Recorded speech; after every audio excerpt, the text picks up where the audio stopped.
KTN News. Get the whole story.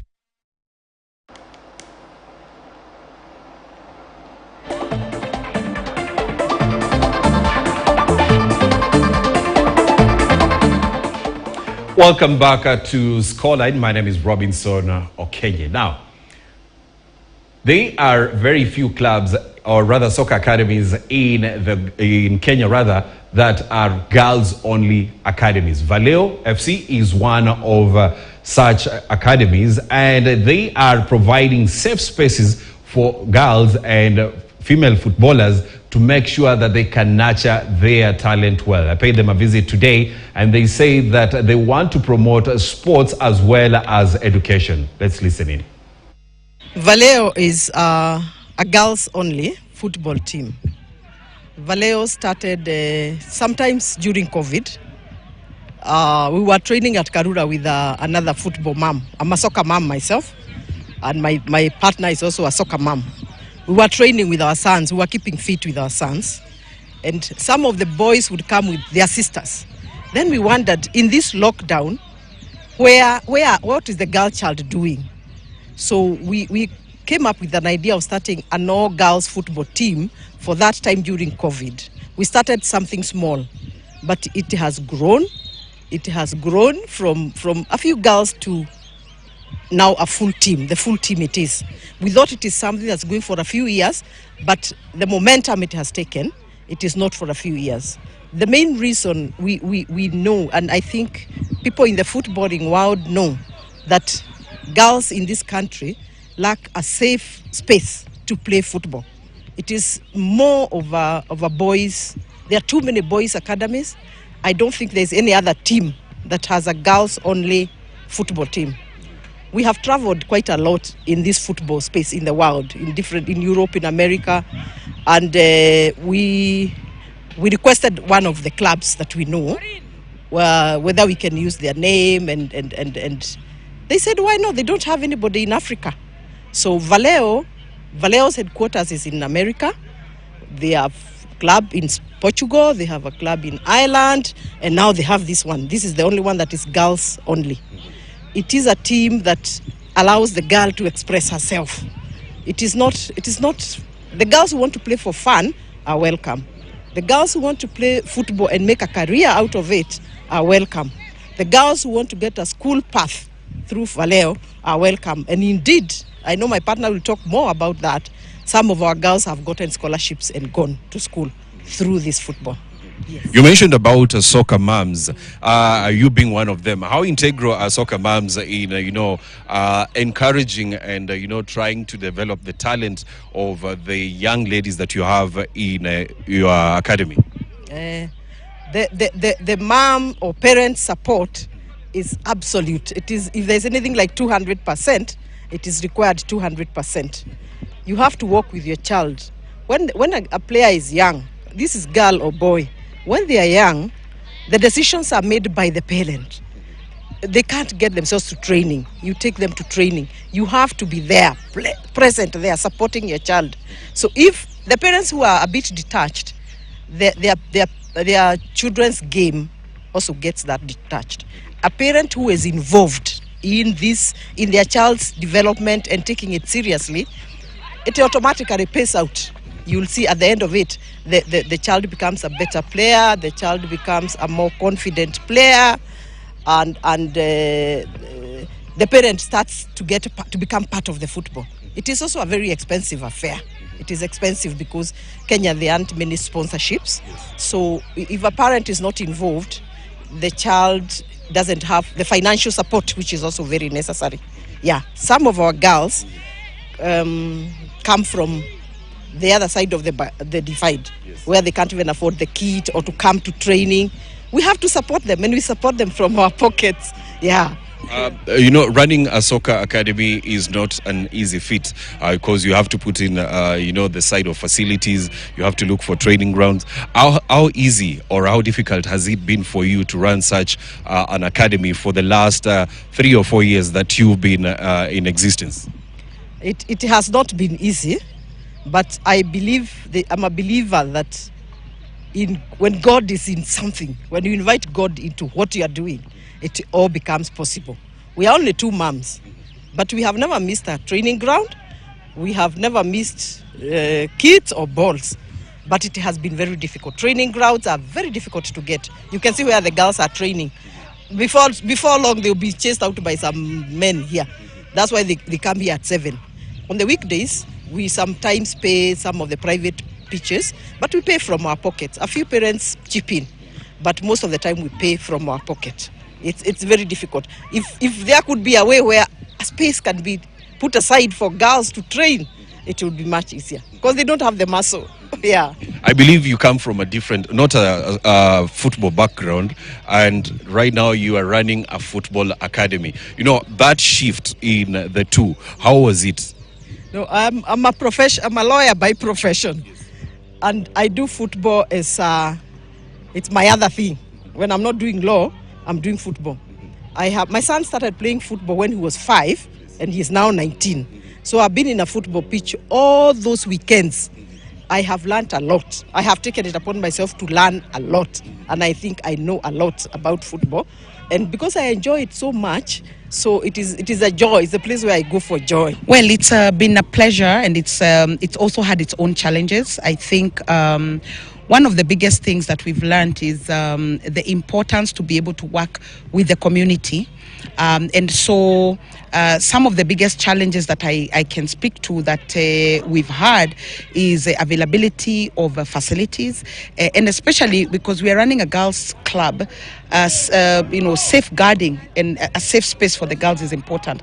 But also importantly, the linking the football to education for the girls, because we strongly believe at Valeo that being a footballer is actually a pathway to something greater. You can use your football to be able to excel academically. You can even use your football to be able to excel even as a professional. So I think that's also been a very exciting thing. But also working with the community. Running this Girls Academy has given us an opportunity to work with a lot of our communities that are surrounding us. We have a lot of our girls who come from the informal settlements of Nairobi. We started originally, we are based around Kibera, and we thought most of our girls would come from there. But we have girls who come from as far as Eastlands who've heard about us. So being able to facilitate for those girls to make it for training has also been one of the challenges. But again, we've looked at it as an opportunity in terms of the community, because in the girls team, what we also have, we have girls who also come from families that can be able to maybe chip in or do something to support. So those parents have actually been able to supplement to facilitate us to be able to then support some of those girls who are coming from the informal settlement. Yes. Yes, that is one thing I wanted to move to. When you say that, you started from Kibera, and there is that notion that, normally ball ni ya mtaa, ball ni ya watu wa mtaa. Yes, how have you managed to demystify that amongst your girls? Actually, you are very right and spot on. When we started this game, we were being called in ile team ya mababi, wale Indomie, and there was a lot of pressure even from our own girls. But one of the things when we were starting this academy, we wanted to also be inclusive. That was very important to us, and very intentional from the word go. Even when we called out for trials, we wanted to be able to have a balanced group of girls in the academy. So we've been very fortunate to have girls who come from the other side of the divide, girls who, they go to even private schools, but at the same time, to Konao Wasichana wa Mtaa. What this thing has done, it's been able to bring people with a common purpose, which is football, people with a common passion, which is football, to be part and parcel of one environment, doing one thing that they love. And we've seen the benefits of it.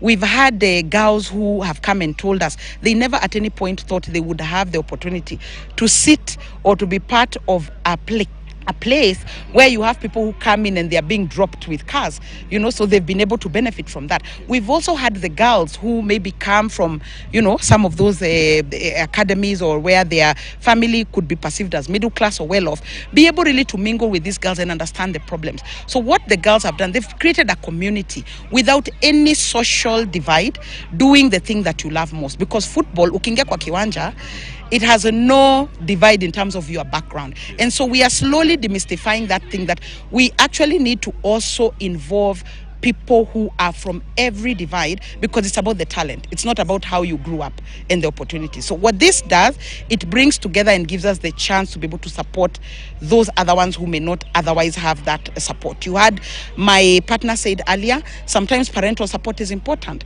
So some of us have played that role for some of those girls whose parents are not able to come. But we've actually been able to even commit, go see where these girls live, talk to those parents. Those parents have been able to tell us, because of their work scenario, they may not be able to come, but we've been able to plug in and work as a community.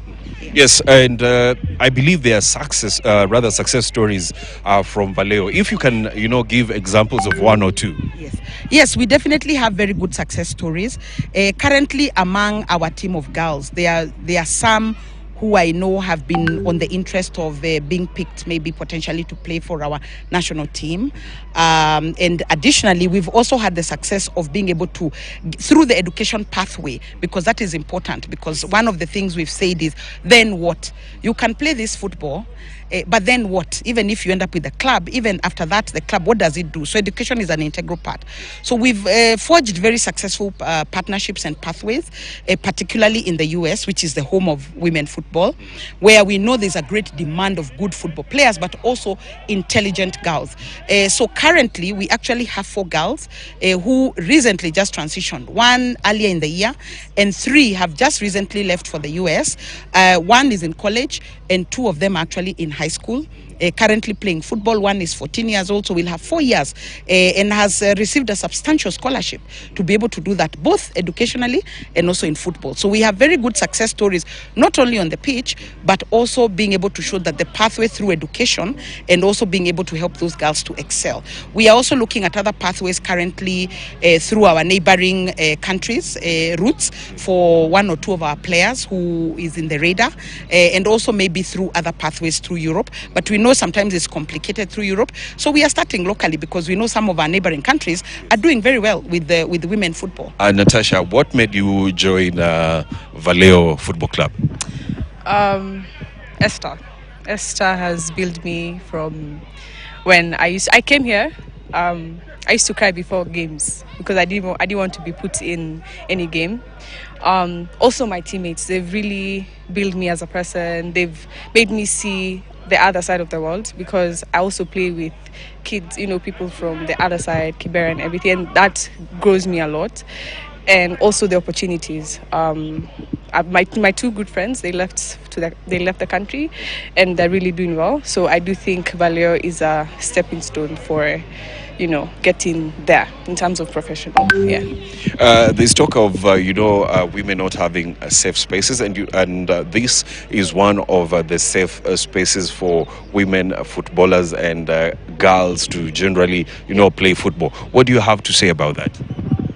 Honestly, women's football has come from far. Sometimes you do get the look from the opposite gender, or she can't play, she's just a girl.